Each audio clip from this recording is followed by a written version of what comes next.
Hello everyone and welcome back to yet another average review. We're looking at yet another movie Spider-Man figure today, but this time it's the Spider-Man Homecoming Classic Suit Spider-Man by the Mezco 1/12 Collective. Spoilers, this figure costed a pretty penny, so let's hope he's damn solid.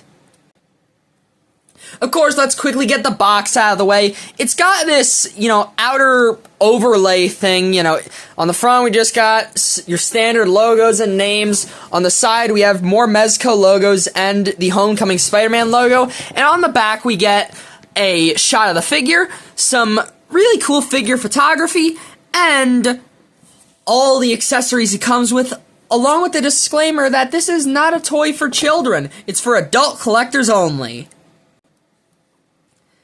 Don't tell anyone I have this figure. But you can remove this outer shell and take a little peek-see at the figure inside. I mean, hey, it's nothing exciting, but it's mildly more interesting than pretty much any other type of box. Also, hi, I'm in the reflection. But hey, let's free our amazing Spider-Man out of his package prison. Alright, getting this guy out of the box, and oh, there's some plastic wrap we should probably get removed. Be right back. Alright, now let's take a look at him. And right off the bat, there's some things I really like, and some things I don't exactly like. Now, what I really like is the fabric outfit. You see, the Mezco 1/12 Collective is a line of figures that specialize in super articulated figures with a lot of accessories and cloth goods costumes. And this one, it's pretty dang good. I mean, the material used on the blue parts, it's, fairly soft, but you get all the texturing and lines of the movie costume.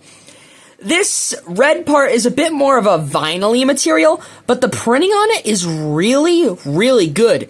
Even the spider logo and these black outline parts, they're really well sculpted. Now, I do have some minor problems. I feel like the red starts up a bit too high. It should be down, it should stretch down like just a little more, I also feel like the arms are a bit thin, even for the Tom Holland version of Spider-Man, Or maybe the head's just too big. It is definitely a bit large, but hey, this is a younger Spider-Man, so I can kinda excuse that.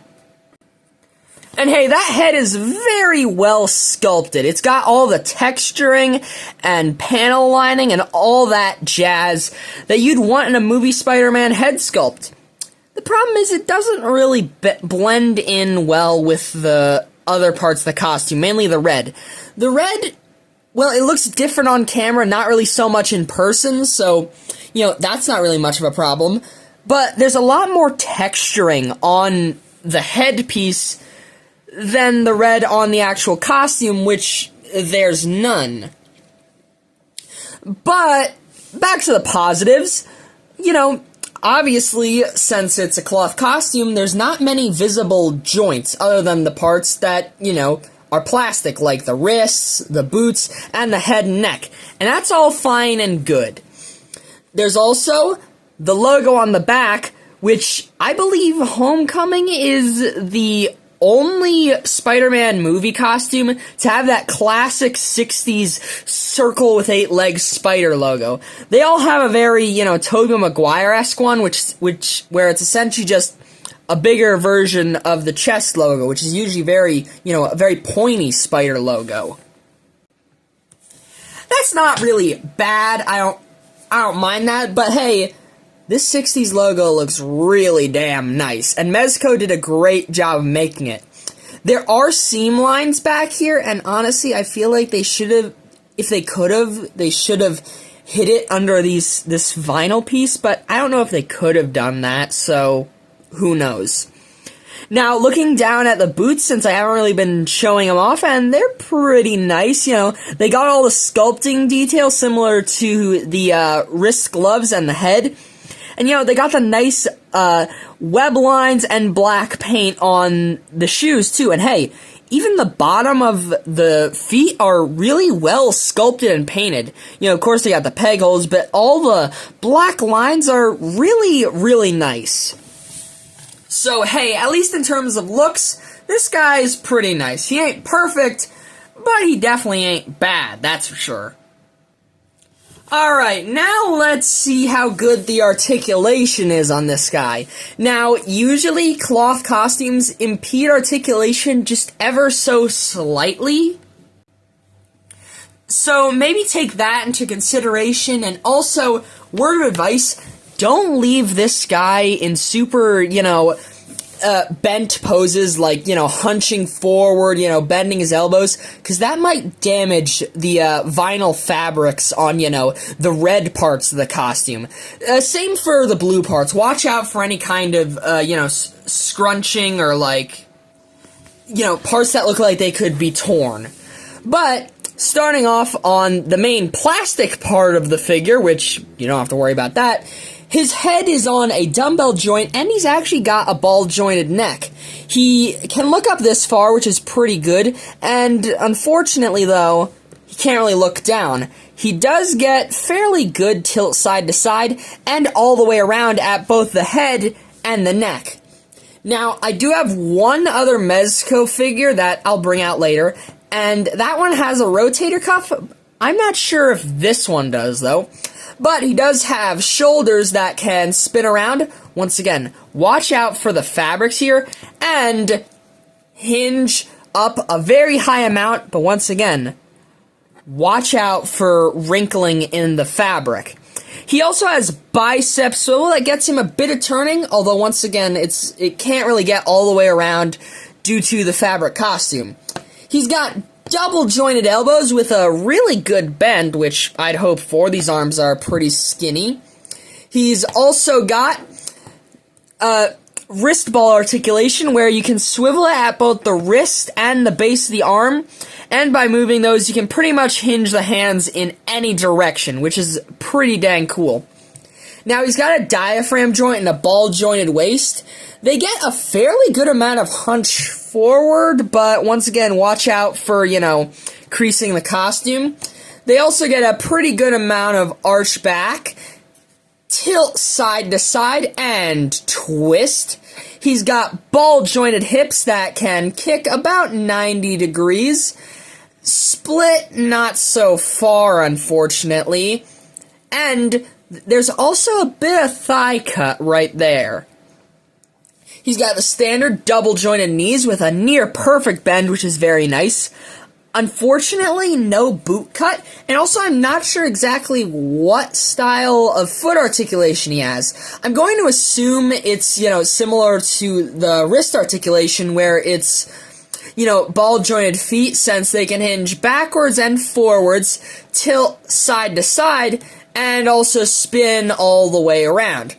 So overall, for a figure with a cloth costume, this guy has fairly decent articulation, especially with all the extra bits on the costume itself that once again add to impeding the articulation. Although I do feel like the neck and head articulation could be a lot better. Alright, now it's time to move on to the figure comparisons, and this is gonna be interesting, mainly in regards to seeing how well this guy scales with Marvel Legends, both in terms of comic and movie figures. Of course, we're starting off with the standard figure comparisons for these reviews. The Marvel Legends Renew Your Vows Spider-Man and Spinneret, and honestly, he doesn't scale too bad.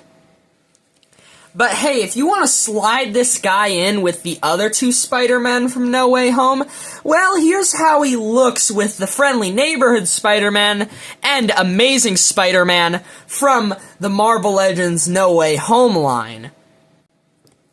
I gotta say, I think he might actually be a bit tall for the Legends movie figures. And comparing him with the final swing-suit Spider-Man from No Way Home, since these are meant to be the same character, just in different costumes, he is actually a bit taller. Admittedly, though, I do like the slightly better looking frame and costume on this guy compared to this one. But hey, they're both pretty dang solid still. But for some other Marvel movie heroes, here's this guy with the Deadpool 3 comic Wolverine and the Avengers Endgame Hulk Build-A-Figure. These guys were the big three of Marvel heroes before the MCU started, so it's pretty cool to have these new modern versions of them all together. Although if you want to put this guy in your comic display, here he is with the House of X Wolverine and the 20th anniversary of Marvel Legends Hulk. Now, for some Spidey villains in comic and movie form, we're going to be starting out with, of course, Spidey's arch nemesis, the Green Goblin, from the Toy Biz Onslaught Build-A-Figure wave and the Spider-Man 1 movie line. Unfortunately, though, I'd say both these guys are a bit too small for Spidey here. So, one of the Hasbro versions of Gobby here, this is specifically the Sandman Wave version, they'd probably be your best bet. For more comic and movie comparisons, we have the comic Dr. Octopus by Hasbro and the movie Alfred Molina Dr. Octopus by Toy Biz. For some more movie foes of Spider-Man, here's Sandman and J. Jonah Jameson from No Way Home. For some important villains in the Spider-Man comics, here's Chameleon and Venom, specifically the Amazon exclusive 3-pack version.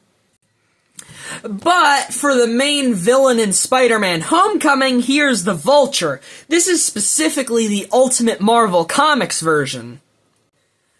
But for the most important supporting character in Spider-Man Homecoming, here's two Legends versions of Iron Man. Both classic and 90s modular armor versions.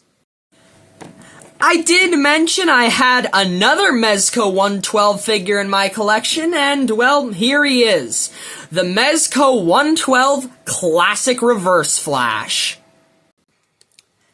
But as is tradition, here's the Mezco 112 Collective Homecoming Spider-Man with the Marvel Legends Hit Monkey and Goliath. Now, very early on in the video, I said that Mezco figures, well, they usually come with a buttload of accessories. But hey, now that we're on the accessories portion of the review, it's time to prove that right. First of all, he comes with a Mezco figure stand. It's got the Spider-Man Homecoming logo on it, which is very nice. It does have a peg hold for the feet, but you can pop that peg out and attach a flight stand in its place. It gets some rotation here, bend here, here, rotation here at the claw, and some pinching to hold the figure in place. It also comes with a different claw grip, but this one is actually magnetic.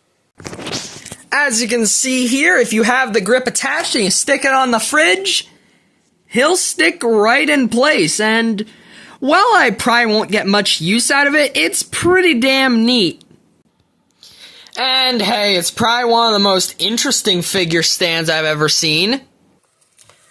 And hey, the figure also comes with a little baggie to store the figure in. It's not much, but hey, that's a pretty nice little move Mezco does with all their figures. But hey, let's talk about the actual accessories this guy comes with, not stands and bags. But hey, let's talk about the actual accessories this guy comes with. Not just stands and bags. Now, in terms of alternate heads, here's the wide-eyed one he comes pre-packed with. He also comes with these more squinted eyes, which I like since they remind me of Steve Ditko's Spider-Man art, but I do think there's a bit of a printing issue since they're kinda far apart. And finally, here he is with his super squinted eyes. A pretty dang good selection of alternate heads. I mean, 3 to choose from?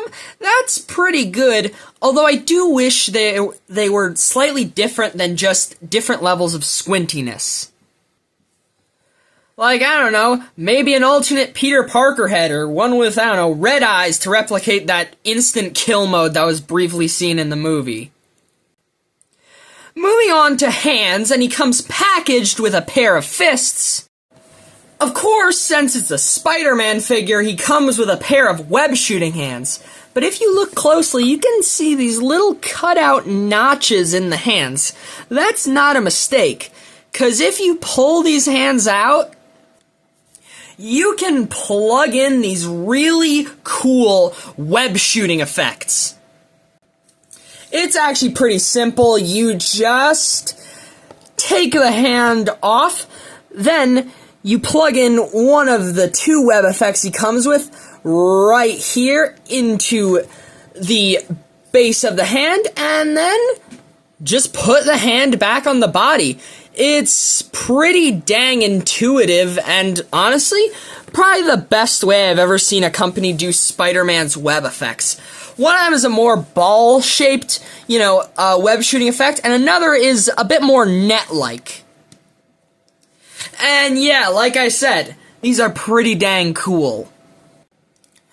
Of course, to climb up walls like Spider-Man, you gotta have some wall-crawling hands. And these ones are actually really nice, because the web shooters are actually sculpted and painted, even the little silver button he presses to launch the webs.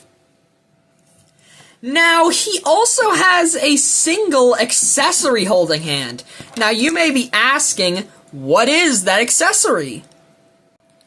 Why, this super long, grippable web that actually has a bendy wire in it so you can pose it. But we're still not done, because he also has these web wings that clip around his waist so that you can recreate stuff like his, early looks from the 60s drawn by Steve Ditko. But that's not it. You see, there's a peg hole on this back, and coming back to the flight stand, if you remove the clamp, you can plug the web wings into the flight stand, so you can have Spider-Man, leaping or swinging around with his web wings without the need for a clamp. Well, at least besides the one right here, for the web wings. Overall, this is probably one of the greatest lineup of accessories for a Spider-Man figure I've ever gotten. Actually, no, what am I saying? Not probably, definitely. Alright, we've had enough fun looking at this guy. Time to ruin it all by talking about the price. Currently, if you want this guy complete in box, he'll run you between $120 to $140 on eBay. And that's about the same price you can get Mezco's Deluxe Silver Age Spidey for. And believe me when I say, that one would definitely be a much more worth it purchase compared to this guy at that price. But me personally, I got him for a solid hundo.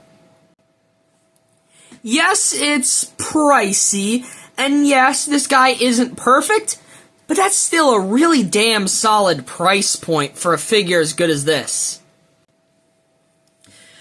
The craftsmanship on the cloth costume, the flight stand and accessories, along with the sculpting on stuff like the hands, boots, and head, are all immaculate.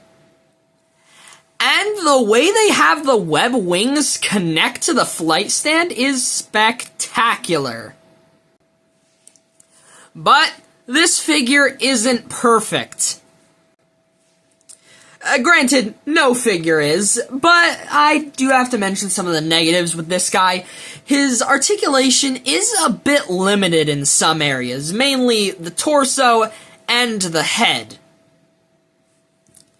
And the web wings are kinda limiting with how you have to have the arms completely raised for them to, look right or clamp on completely. And while the extra heads are really, really good, they're a bit repetitive since they're kind of just the regular Spider-Man mask with different degrees of squintiness. But hey, this figure is far from bad or even average. It's amazing. Which is weird because this isn't the movie Spider-Man that was called The Amazing Spider-Man. So, overall, taking both the flaws and the good parts of this figure into account, I'm gonna give the Mezco 112 Collective Homecoming Spider-Man a 9 out of 10. He's pretty dang good, and if you like how this guy, looks and poses, and you find him for 100 or below, I'd say you should spring on it. This is probably one of the best versions of the MCU Spider-Man. And I'd say it's definitely the best version of the suit from Spider-Man Homecoming. If you've made it to the end of the video now, well, maybe tell me your thoughts on this specific figure and, hell, the Mezco 112 line as a whole.